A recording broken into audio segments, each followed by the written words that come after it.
خود بخود راستہ دیکھیں گے. ہاں بنجر زمین ہے، سانپ ہے، بچھو ہے، ساری چیزیں ہیں. ایک آدمی نے خرید لیا، اس کو اچھا سجا، صفائی ستھرائی کیا، بلڈنگ بنائی، اپنے آپ حشرات الارض راستہ دیکھ لیں گے، نکل جائے، صاف ستھرا ہو گیا. صاف ستھری بات ہے.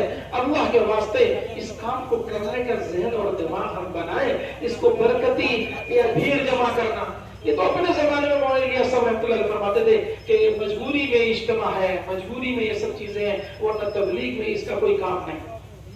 تبلیغ تو نام ہے اعمال کا، تبلیغ تو نام ہے قربانیوں دینے کا، تبلیغ نام ہے دروازے دروازے میں پھرنے کا، سفارش کرنے کا، خوشامد کرنے کا.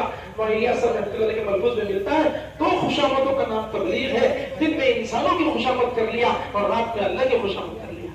آپ بتاؤ ہم سے کتنا ہو رہا ہے؟ آپ بتاؤ. آدمی اپنے گھر میں اپنے بیٹے کی، اپنے بچوں کی خوشامد نہیں کر رہا. نمازوں کے لالے پڑے، عقیدے کے لالے پڑے، اس کی فکر نہیں کر رہا. یسوع صلی اللہ علیہ وسلم کہتے ہیں کہ یہ اگر تم نے ان نوجوانوں کی اور اہل صلاحیت والوں کو دعوت پر نہ لگایا تو گویا تم نے ان صلاحیتوں کو باطل کے حوالے کر دیا.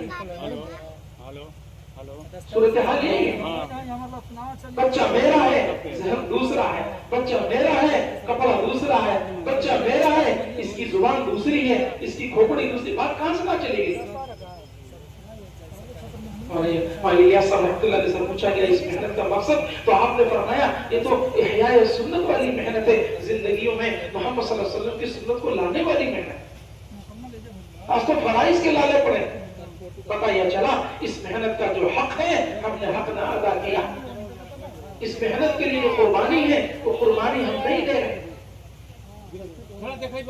فرمایا سب سے زیادہ فکر مند اس کو ہونا چاہیے کہ جس کو اللہ تعالیٰ نے اس کام کی سوجھ بوجھ دیا، توفیق دی، سمجھنے کے باوجود، جاننے کے باوجود یا اس محنت سے نفع اٹھانے کے باوجود سستی اور غفلت میں پڑا ہوا ہے، خروج نہیں کر رہا ہے، پیچھے ہٹ رہا ہے.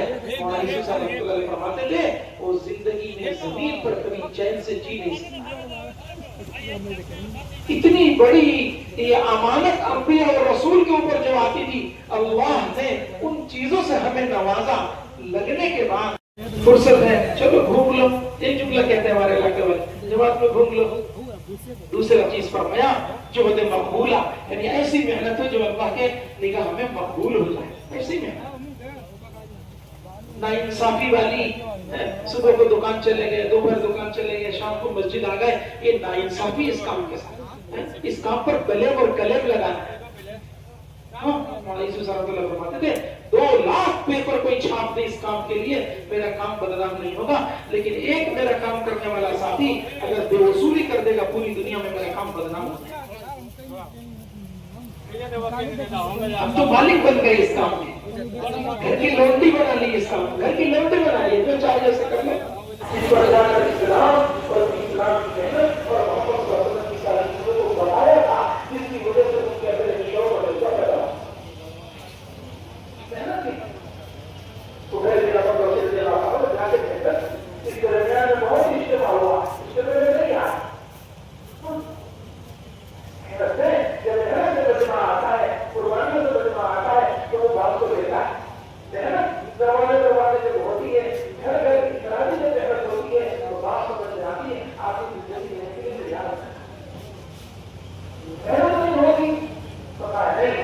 سب افراد اس کام کو کرتے ہوئے نظر آئیں گے جو اس کام کو ایک تحریک اور ایک کمیٹی، ایک جوان کی طرف لے کے چلے جائیں گے. باقی سب محنت کو پہلے سے بدلی رہ جائیں گے، بدلی نقصان ہو جائے.